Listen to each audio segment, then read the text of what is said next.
Good morning friends, कैसे हो सब? बढ़िया। आज हम एक बार वापस आपकी एक नई क्लास बीए फर्स्ट ईयर की जो हमारी रेगुलर क्लासेस चलती है उसी का एक नई पोएम के साथ, नए चैप्टर के साथ मैं एक बार फिर आपके सामने पेश हूँ।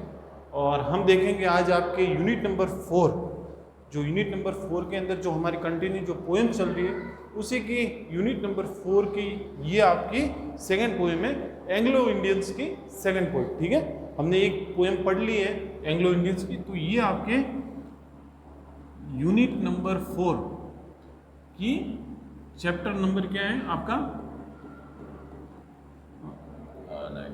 10th। ठीक है, चैप्टर नंबर 10। तो यूनिट नंबर 4 की एक नई पोएम मैं आपके सामने एक बार फिर से लेके आया हूँ। ठीक है, तो आप सब बने रहिएगा मेरे साथ, सब्सक्राइब कीजिएगा चैनल को और आई होप कि आपको ये पोएम पसंद आएगी। ठीक है, अब हम देखते हैं कि पोएम का नाम क्या है, heaven of a freedom. Heaven of freedom, heaven का मतलब क्या होता है? स्वर्ग। ऐसे हम कहेंगे इसको, क्या कहेंगे? स्वर्ग। ठीक है, ऐसे हम इसको क्या कहेंगे? स्वर्ग भी कह सकते हैं। और फ्रीडम का मतलब आपको पता है, स्वतंत्रता। स्वतंत्रता, ठीक है, स्वतंत्रता है, इसका मतलब क्या है?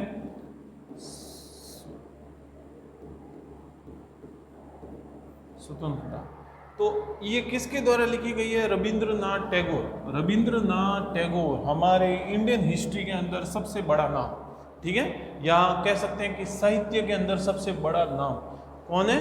रविंद्रनाथ टैगोर। तो इन्हीं की एक पोएम है आपके सिलेबस के अंदर, heaven of a freedom, Rabindranath Tagore. तो हम चलते हैं इस पोएम की ओर। हमें सबसे पहले देखना है क्या क्या पढ़ना है। What to read, introduction of poet, फिर हम देखेंगे इंट्रोडक्शन ऑफ पोएम, फिर हम देखेंगे पोएम की जो हमारी आउटलाइंस है वो, और फिर देखेंगे लास्ट में हमारा इंपॉर्टेंट क्वेश्चन।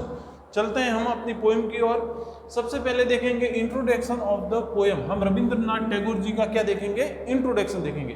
तो सबसे पहले देखते हैं कि जो रविंद्रनाथ टैगोर थे इनका जन्म कब होता है? 7 मई 1861। 7 मई 1861 को हमारे रविंद्रनाथ टैगोर है, इनका क्या होता है? जन्म होता है। कहाँ पे होता है? Calcutta, Bengal presidency, British India. British India के समय बंगाल प्रेसिडेंसी के अंदर एक शहर है कलकत्ता, उसी में इनका क्या होता है? जन्म होता है। फिर हम देखेंगे कि इनकी डेथ होती है 8 अगस्त 1941 at the age of 80। Age of 80 में ही 80 साल की उम्र में इनका निधन हो जाता है 8 अगस्त 1941 के अंदर। कहाँ पे होता है? उसी जगह होता है, कलकत्ता के अंदर। बंगाल प्रेसिडेंसी में आया हुआ है ये कलकत्ता। और फिर हम इसको क्या कहेंगे? ब्रिटिश इंडिया, जो कि वर्तमान में क्या है? कोलकाता, वेस्ट बंगाल और इंडिया का एक राज्य है। ठीक है, तो हम वहाँ पे उस समय बंगाल प्रेसिडेंसी इसलिए कहते थे क्योंकि उस समय ब्रिटिशर्स का हमारे यहाँ पे क्या था? राज था, इसीलिए हम उसे बंगाल प्रेसिडेंसी कहेंगे, ब्रिटिश इंडिया की। ठीक है, अब हम चलते हैं हमारे आगे। इनका पेन नेम क्या था? भानुसीमा। हम रविंद्रनाथ टैगोर जी को उनके पेन नेम भानुसीमा के नाम से भी जानते हैं। ठीक है, फिर हम देखेंगे कि ये क्या थे? एक पोइट थे, एक नॉवेलिस्ट थे, एक राइटर थे, एक ड्रामेटिस्ट थे, एसेइस्ट थे, स्टोरी राइटर भी थे, प्ले राइट भी थे, कंपोजर भी थे, फिलोसोफर भी थे, सोशल रिफॉर्मर थे और एजुकेशनिस्ट भी थे और पेंटर भी थे।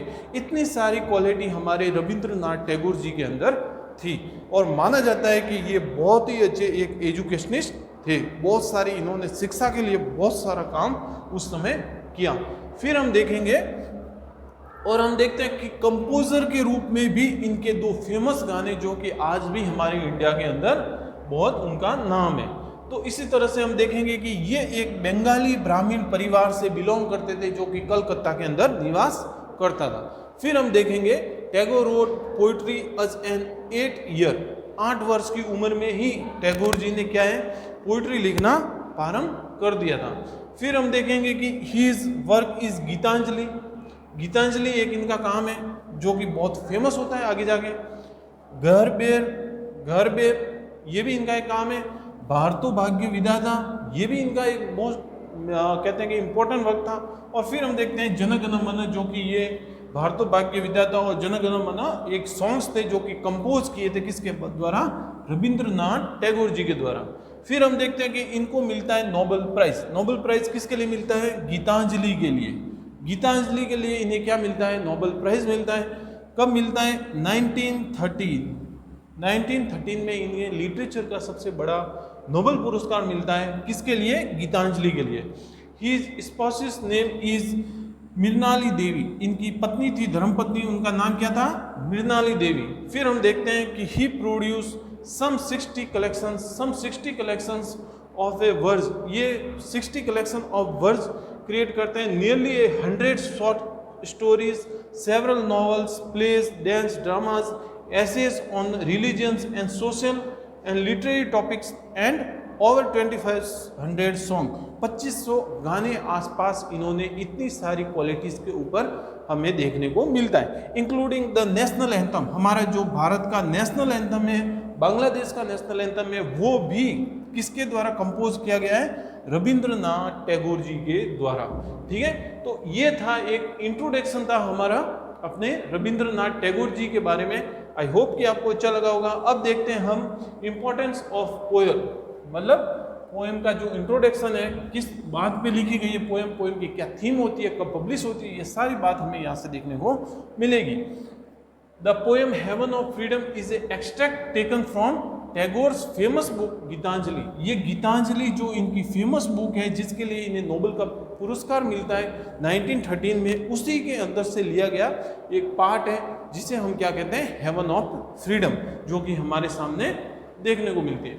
फिर हम देखेंगे कि which he won the Nobel prize, Nobel prize मिलता है 1913 में। In the poem the poet expresses his vision for a utopian India, मतलब पोइट का एक क्या विजन है हम भारतीयों के लिए। जब ब्रिटिश इंडिया हमारे ऊपर राज कर रहा था, ब्रिटिशर्स किस तरह से हमारे यहाँ पे आए थे और किस तरह से मनोदशा हमारे जो भारतीयों की थी, उसी के ऊपर एक पूरी क्या है दृष्टि डाल रहे हैं। कौन डाल रहे हैं? रविंद्रनाथ टैगोर।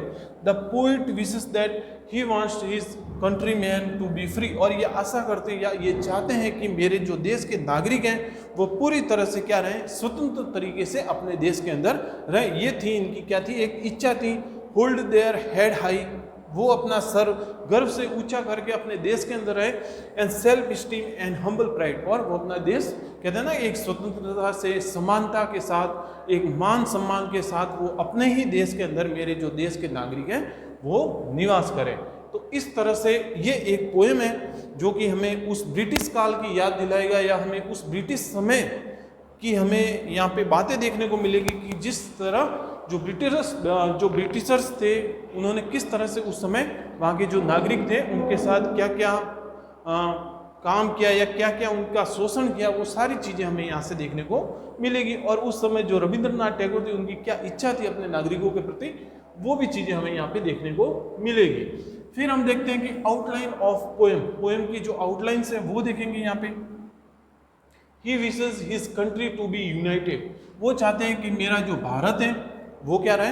यूनाइटेड रहे, एकता के साथ रहे।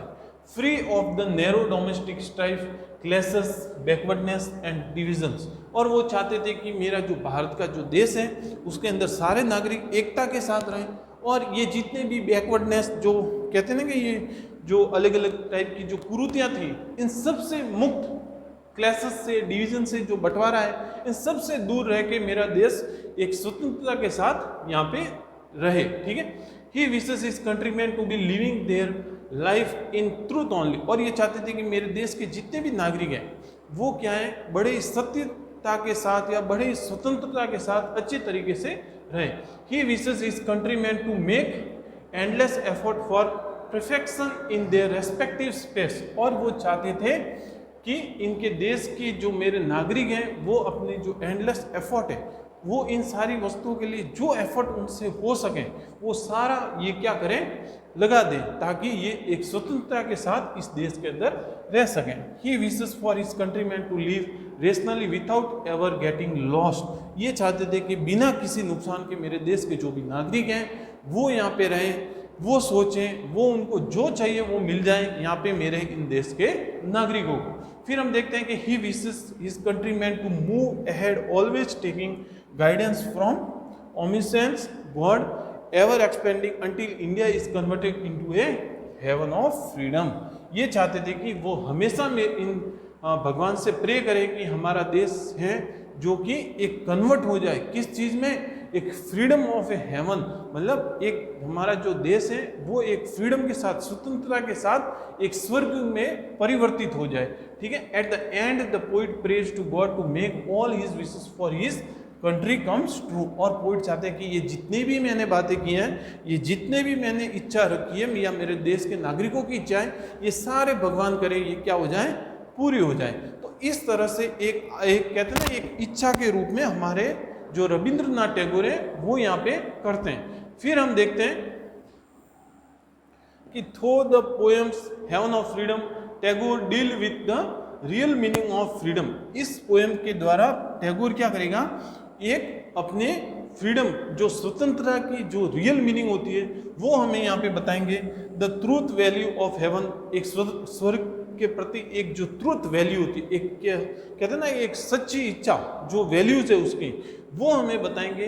He talks about heavenly freedom, heaven is possible anywhere even also on the earth. ये कहते हैं कि अगर हम अच्छी तरीके से रहे, अच्छे प्रेम भाव से रहें, तो इस धरती के ऊपर कहीं पर भी स्वर्ग क्या है, पॉसिबल है। जरूरी नहीं है कि स्वर्ग का मिले, भगवान के पास मिले।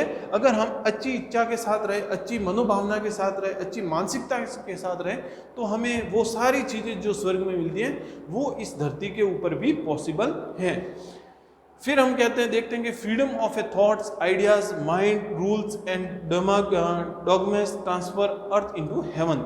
अगर हमारे विचार, हमारे जो सोच, हमारा जो माइंड, मानसिक हमारे जो नियम कायदे, अगर वो सारे व्यवस्थित तरीके से अगर हो, तो हमें ये जो स्वर्ग है ये धरती के ऊपर भी देखने को मिल सकता है। If freedom comes based on the ideology of Tagore, अगर हम ये जो स्वतंत्रता है ये अगर टैगोर जी की आइडियोलॉजी के ऊपर अगर हम लेते हैं, देन द अर्थ वो ट्रांसफर इनटू हेवन, तो ये अर्थ ऑटोमेटिकली ट्रांसफर हो जाएगा किसमें, स्वर्ग में। This heaven is compared with the utopian state और there is no suffering and no sins. और यहाँ पे देखेंगे कि अगर ये जो बातें सारी यहाँ पे होती है तो एक यूटोपियन स्टेट की तरह ये ट्रांसफर हो जाएगी, जहाँ पे ना तो कोई पाप होगा, ना कोई कुछ अदर तरह की कोई सफरिंग या किसी प्रकार की प्रॉब्लम होगी। We can create a such heaven through deeds, ambitions, aspirations. अगर हम सच में ये सारी बातें अगर करते हैं तो हम चाहते हैं कि हमें ये सारी चीज़ें करनी चाहिए, हमें एस्पिरेशंस, हमें एक इच्छा रखनी चाहिए इस चीज़ के लिए। The real heaven is nothing but created by man. अगर रियल वास्तव में कोई स्वर्ग नहीं होता, लेकिन अगर आदमी या अगर कोई मानव ये सारी चीज़ें कर दे तो वास्तव में कोई भी वस्तु या कोई भी जगह क्या है, स्वर्ग के अंदर परिवर्तित हो सकती है। वास्तव में कोई स्वर्ग है इसका कोई हमारे पास प्रमाण नहीं है। क्या भगवान के पास है, हम ऐसे बुक्सों में पढ़ते हैं कि स्वर्ग होता है या नर्क होता है, लेकिन ऐसा हमें कोई पक्का प्रूफ हमारे पास नहीं है। लेकिन ये जो बातें रविंद्रनाथ टैगोर यहाँ पे कर रहे हैं, अगर हम ये सारी चीज़ें करते हैं तो आई होप कि वास्तव में यहाँ पे इंडिया के अंदर या इस विश्व की कहीं पर भी ये हमें क्या है, ये एक सच्चे हेवन के प्रति हमें देखने को मिल सकती है। फिर हम देखते हैं कि Tagore talks on the importance of A fearless mind.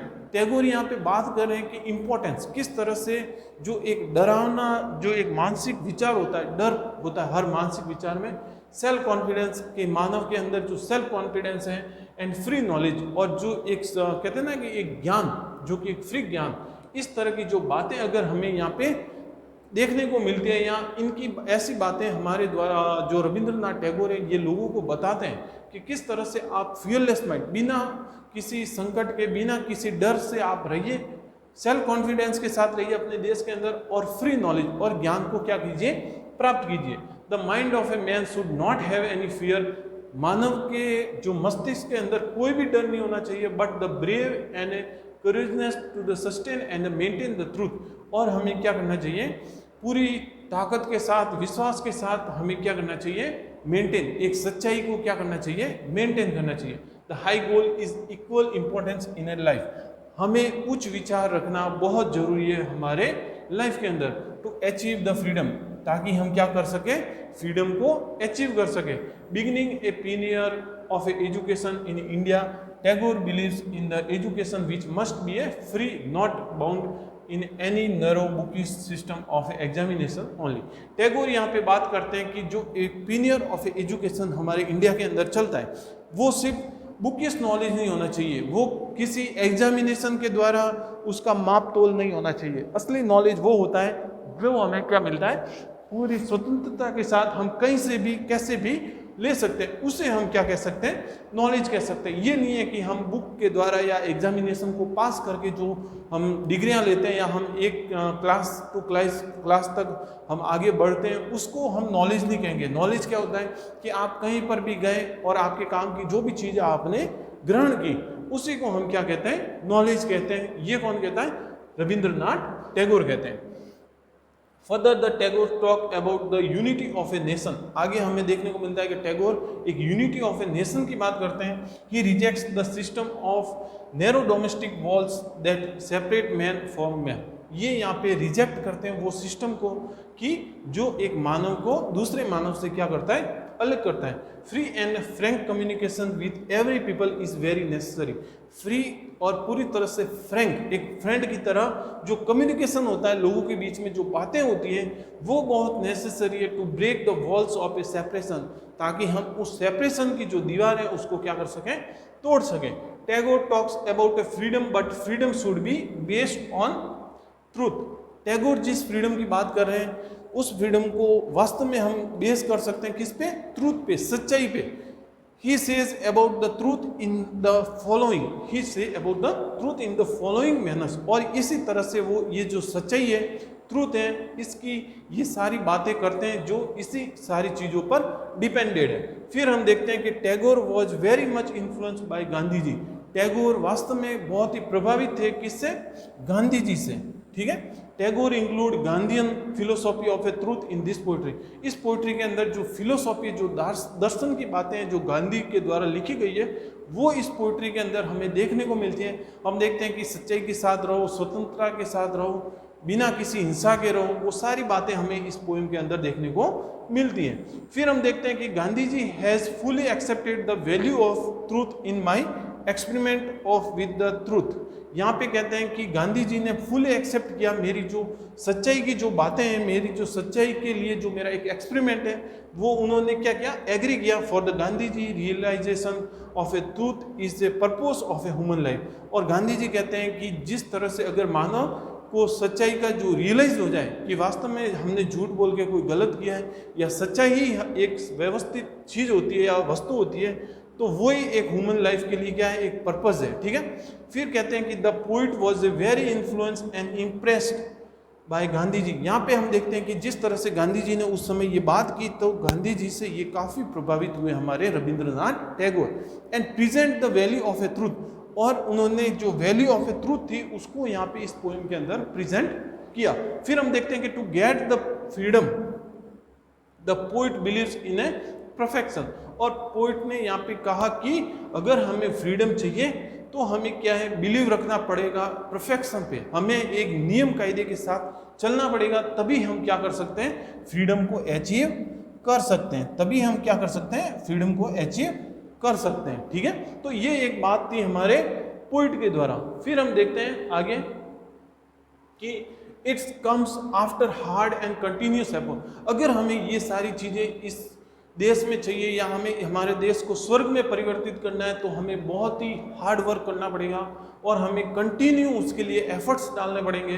Freedom of A heaven is a very thoughtful poem which present the idea that the heaven is in nowhere, heaven is itself on earth. इस poem के द्वारा हमें ये बातें पता चलती है कि अगर आप इतने सारे एफर्ट्स डालते हो, इतनी सारी कंटिन्यूस आप हार्ड वर्क करते हो, तो ये जो हेवन है ये इस पोएम के द्वारा हमें यहाँ पे ये एक चीज़, एक आइडिया प्रेजेंट करेगा कि आप इतने सारे एफर्ट्स करो, इतने सारे हार्ड वर्क करो, आपको ये सारे जो हेवन है अर्थ के ऊपर ही आपको मौजूद मिल जाएंगे।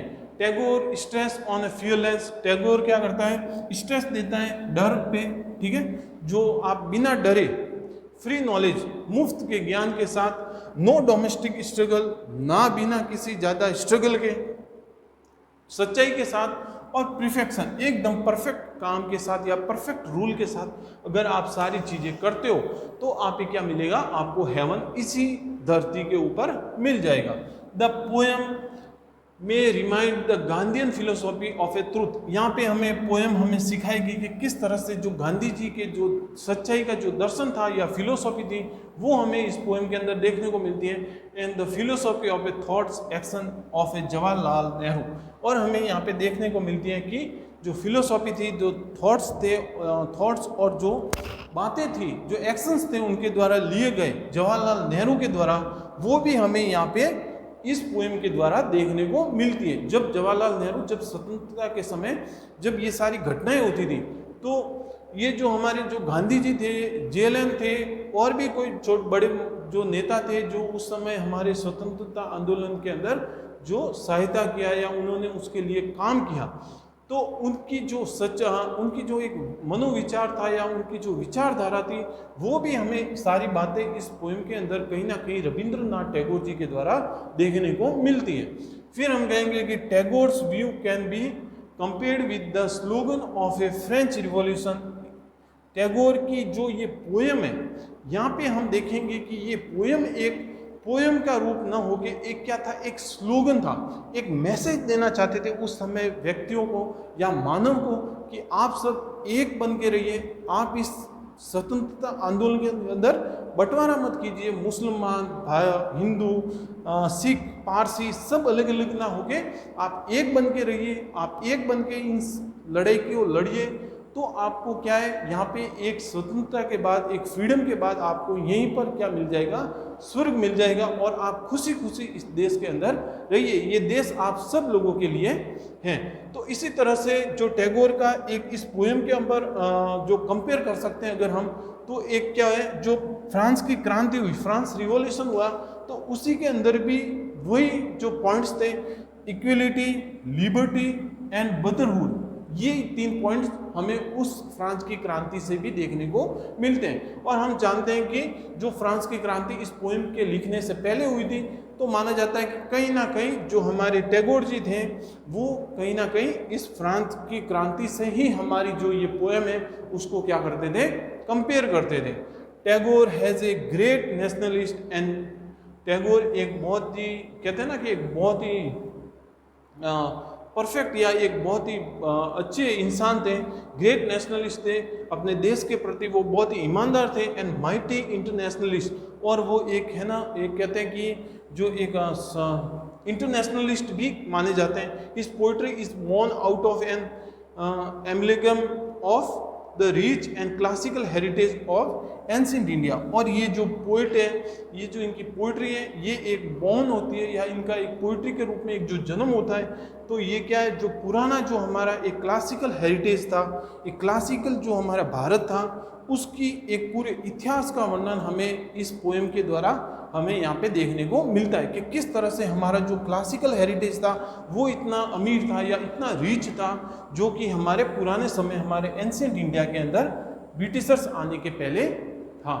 तो इसी तरह से ये पूरी पोएम क्या है, हमें यहाँ पे ऐसे देखने को मिलती है कि उस समय का जो वातावरण था लोगों के बीच में, जो एक घटनाएं चलती थी या जो लोगों को एकता के रूप में बांधने के लिए जो कोशिश की गई, वहाँ के जो पोइट्स थे, वहाँ के जो बड़े बड़े जो लोग थे, उनके द्वारा जब लोगों को एक करने की बात आई, तब पीछे हमारे देखने को मिलता है कि जो रविंद्रनाथ टैगोर थे, इन्होंने भी अपना फर्ज अदा किया। और ऐसी इंपॉर्टेंट पोइट्री है, ऐसे जैसे जन गण मन है, वंदे मातरम है, वैसे गाने इन्होंने भी क्या किए, लिखकर ये भी लोगों को आगे मतलब इकट्ठा करने में या एकता में रखने के लिए आगे आए।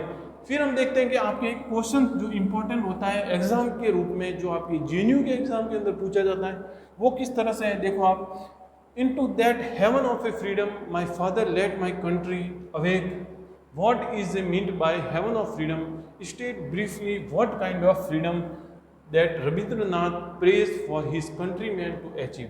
हमें यहाँ पे देखना है कि ये जो लाइन है, into that heaven of freedom my father let my country awake, ये कहता है कि जिस तरह से मेरे पिता की इच्छा थी कि मेरे जो देश है उसको एक फ्रीडम मिले, एक हेवन ऑफ फ्रीडम मिले, और मेरी कंट्री को क्या करो, अवेक करो, जगाओ, या उसको मतलब उस वे के ऊपर उसको भेज दो ताकि वो क्या कन्वर्ट हो जाए, एक हेवन में कन्वर्ट हो जाए। तो इसमें इसका क्या मतलब है, हमें ये बताना है। और हमें state briefly what kind of freedom, यहाँ पे हमारे जो रविंद्रनाथ टैगोर हैं वो प्रे कर रहे हैं। तो इसी के ऊपर आपको एक क्या करना है, क्वेश्चन लिखना है, ठीक है। तो ये मैंने कुछ अपने हिसाब से लिखा है, तो आप देख लेना। आई होप कि आपको ये पोएम पसंद आई होगी। इसी तरह से हम आपकी जो आने वाली आगे की पोएम है, जो एंग्लो इंडियंस की जो थर्ड पोएम है, वो मैं आपके सामने कल लेके आऊँगा नए वीडियो के साथ। तो इसी तरह से बने रहिएगा, और हमारे जो भी एक एक करके जो भी सिलेबस है उसकी एक एक पोएम वीडियो के इस प्लेलिस्ट में मौजूद है, आप देखिएगा और शेयर कीजिएगा। धन्यवाद।